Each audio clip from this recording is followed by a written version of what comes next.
Okay guys, yung blower ng Adventure nag-i-stack up kaya tinanggal ko.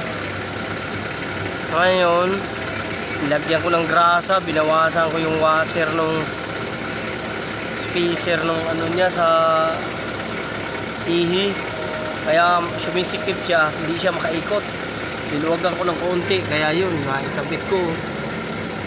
Magana na siya, ayos ng blower oh. Yan, malamig ng Adventure. So, thank you guys.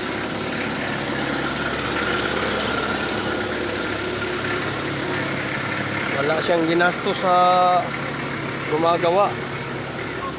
Yung arawan ko lang ang binabayaran niya. Ito, malamig na, malakas ng hangin, no? Number 1 pa lang.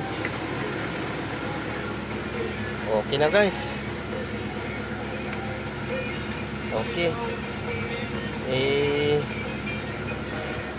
Lahat nga ng ano kayang-kaya natin gawin basta hindi lang tayo mainit ang ulo sa paggawa, dahil pag mainit ang ulo mo rin dyan, tapos hirap baklasin, baka pukpukin mo ng martilyo, mababasag siya.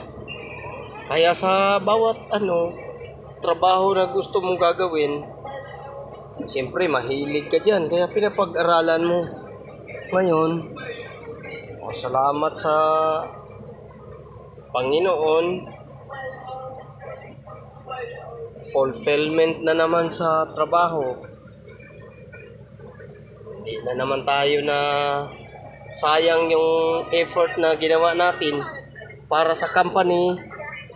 Ayan, ito number 1 pa lang, number 2 yan. Lakas ng hangin oh. Kung i-pull natin, ang lakas. Ayan. Okay. So, salamat sa panonood guys.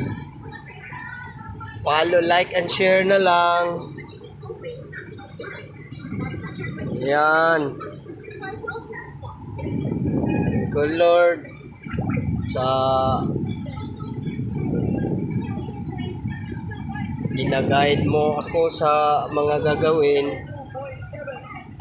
kasi iniisip ko magagawa ko dahil po sa inyo nagagawa ko, dahil ginaguide nyo ako sa aking mga gagawin. Kasi kung wala po kayo, hindi ko magagawa yan. Maraming salamat Panginoon. Thank you. At sa mga followers ko dyan, mga relatives ko, sa lahat ng mga kaibigan, maraming salamat sa inyo.